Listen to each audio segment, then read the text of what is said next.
देखिए अब हम बात करेंगे inverse Lagrange's interpolation formula for unequal interval.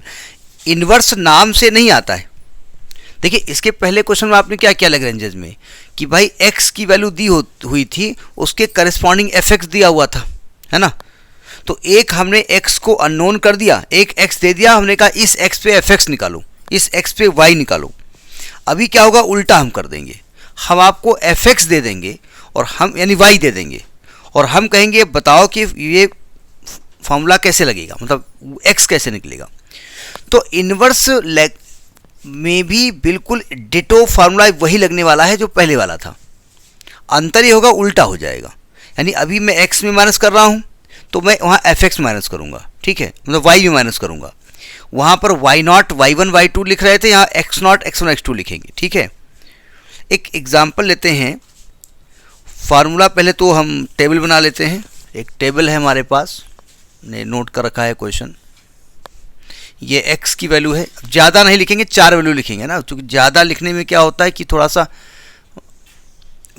अब आपके एग्ज़ाम में चाहे 10 वैल्यू आ जाएं, टेबल तो बनाना आपको आता ही है, लिखना वैल्यू उसमें क्या दिक्कत है। वैल्यू रखना है आपको केवल।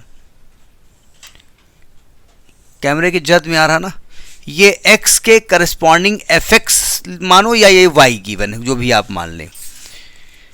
x 5 है, 6 है, 9 है और एक वैल्यू और है 11, 4 वैल्यू है 11, ठीक है। थोड़ा सा गंदा है, समझ जाइएगा। इसके करस्पॉन्डिंग 12 है, 13 है, 14 है, 16 है। तो आपसे कह रहा है कि if fx is equal to, दिया है 15, फाइंड x। अब देखो उल्टा हो गया, इसके पहले क्या हो रहा था। अच्छा अब क्वेश्चन ये उठता है कि भाई इंटरपोलेशन है, कैसे मालूम है भाई। अगर fx 15 है, देखो ये 12 है, 13 है, 14 है, तो लग नहीं रहा आपको इसी के बीच में कहीं वैल्यू रही होगी। अब ये ना कहना ये इक्वल इंटरवल तो दिया, अनइक्वल नहीं दिया, ये y की वैल्यू है। हमको जो डेटा होता है उसकी वैल्यू मतलब नहीं, हमको x की वैल्यू देखनी पड़ती है, इक्वल है या अनइक्वल है। ये नीचे y की वैल्यू है, वो इक्वल हो क्या है उससे कोई मतलब नहीं है, ठीक है। तो देखिए ये 12 है, इस पर ये 13 है, 14 है, 15, तो लग रहा है 15 इसी के बीच में रहा होगा। तो यहाँ भी x कहीं इसी के बीच में रहा होगा कहीं, अब कहाँ पता नहीं कहाँ है, ठीक है। तो यानी ये आपका इंटरपोलेशन का फॉर्मूला है।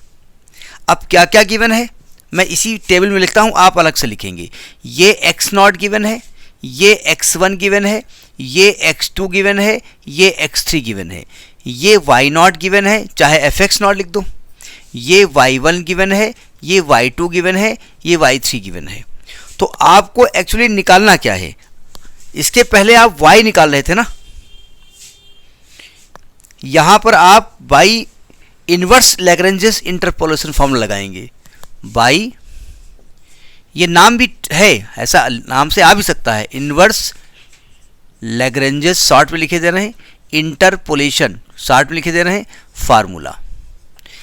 हम यहाँ y बराबर लिखते थे इसके पहले क्वेश्चन में, यहाँ x बराबर लिखेंगे। अब देखो हमें मतलब ये ऐसे निकालना है, x के करस्पॉन्डिंग कैसे लिखा जाएगा, अरे ठीक x बराबर लिखिए। देखो ध्यान से, हमें क्या करना है, y गिवन है ना, तो y में किसको माइनस करेंगे, इसको y में y0 माइनस किया जाए, ध्यान रखिएगा। y में y0 माइनस नहीं करेंगे, y1 करेंगे, y minus y1, y minus y2, मतलब चूंकि मुझे x0 लिखना है ना तो y0 को छोड़ देंगे, y माइनस y3 अपान, देखिए उसमें क्या होता था कि हम यहाँ पर लिखते थे y0, याद है ना, यहाँ पर मुझे यहाँ क्या लिखना है, x0 लिखना है। तब यहाँ y0 लिखते थे x, तो उसमें यहाँ पर x0 माइनस नहीं करते थे x में से, तो यहाँ पर x0 लिखा है, तो y में से सबको माइनस करेंगे, किसको माइनस नहीं करेंगे, y0 माइनस नहीं करेंगे। तो y minus y1, y minus y2, y minus y3, और नीचे क्या लिखेंगे, y0 में सबको माइनस करो, y0 minus y1, y0 minus y2, y0 minus y3 plus, अगले स्टेप में क्या लिखना है आपको, यहाँ पर x1 लिखना है, x1 के करस्पॉन्डिंग y की वैल्यू y1 है, ये y1 है, तो y में से सबको माइनस कर दीजिए, y1 को माइनस ना करिए, y minus y0, y minus y2, y minus y3 अपान y1 में सबको माइनस करो, y1 minus y0, y1 minus y2, y1 minus y3 और इंटू इसके करस्पॉन्डिंग यहाँ पर x1 आएगा प्लस, इसके बाद में आपको x2 लिखना है, तो x2 किसके करस्पॉन्डिंग है, y2 के करस्पॉन्डिंग, तो y में सबको माइनस कर दो y2 को छोड़ करके, y minus y0, y minus y1, y minus y3 अपान, अब y2 में सबको माइनस कर दो, y2 minus y0, y2 minus y1, y2 minus y3 into x2 plus, अब x3 आने वाला है, उसके करस्पॉन्डिंग y3 आएगा, तो y minus y0, y minus y1, y minus y2 अपान y3 minus y0, y3 minus y1, y3 minus y2 into x3। देखिए इसकी जो एक सिमेट्री है फॉर्मूले की वो पकड़ में आ रही है, अगर सिमेट्री पकड़ में आ रही है तो ठीक, कोई बात नहीं। देखो y की वैल्यू जो fx दिया है तो एक्चुअली ये y की वैल्यू है ना, तो y को तो 15 रख देना है और आपको उसके करस्पॉन्डिंग x निकालना है, तो x is equal to y को 15 रख देना है। तो 15 में आप क्या करेंगे, पहले में आप चूंकि इसके करस्पॉन्डिंग करना है तो 15 में आपको क्या करना है, सबको माइनस करना है लेकिन 12 को माइनस नहीं करना है, यही है ना। तो 15 माइनस 13 करना है, 15 माइनस 13 करना है, 15 माइनस 14 करना है, 15 माइनस 16 करना है अपान, अब चूंकि आपने 12 को छोड़ा है तो 12 में सबको माइनस करना है, 12 माइनस 13 करना है, 12 माइनस 14 करना है, 12 माइनस 16 करना है और इसके करस्पॉन्डिंग x की वैल्यू लिखनी है 5 प्लस।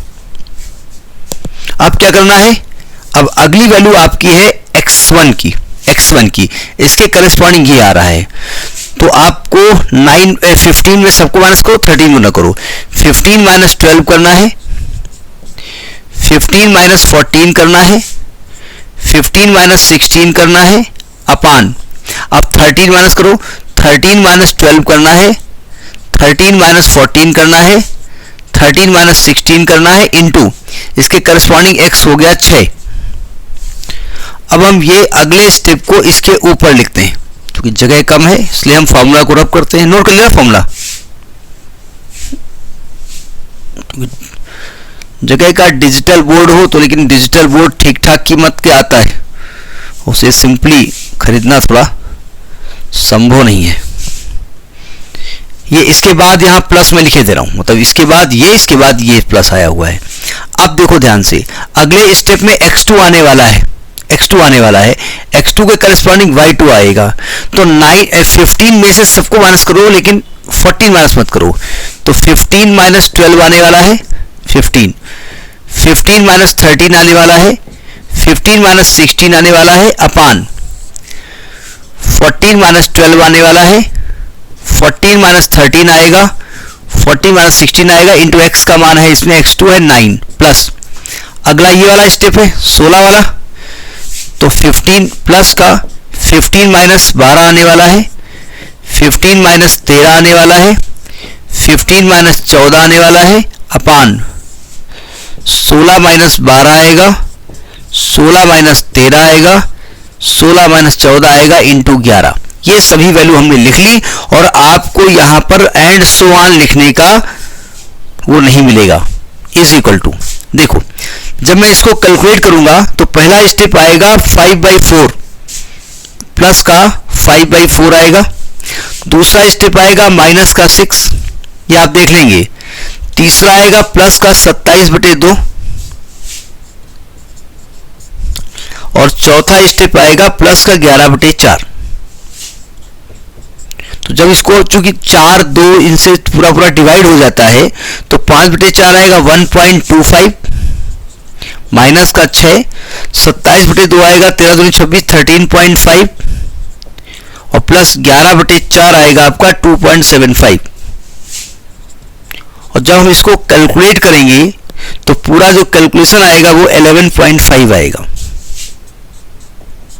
ये आपका inverse Lagrange's interpolation formula for unequal interval हुआ।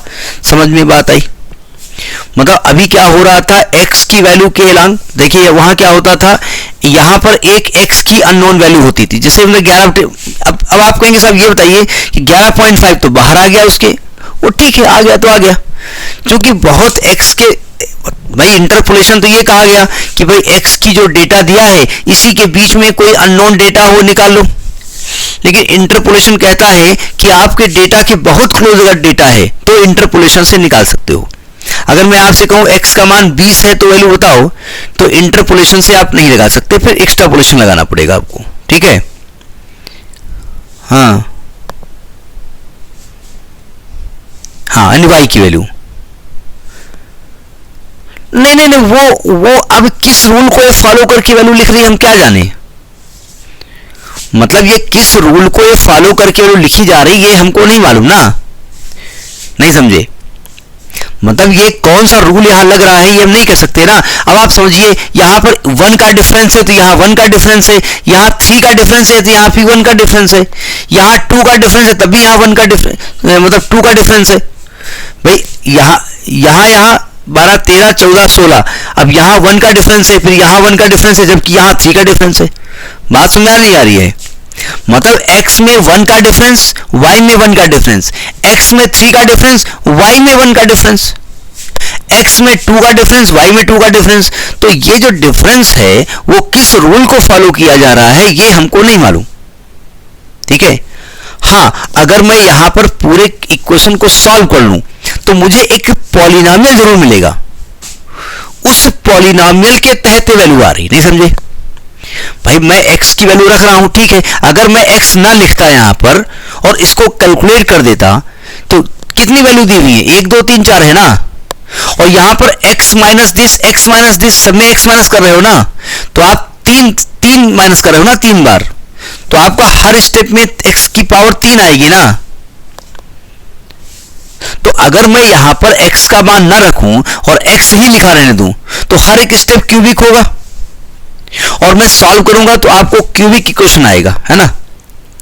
तो वो क्यूबिक इक्वेशन किस रूल को फॉलो कर रहा है, वैल्यू बाहर आएगी अंदर आएगी ये हम नहीं कह सकते ना।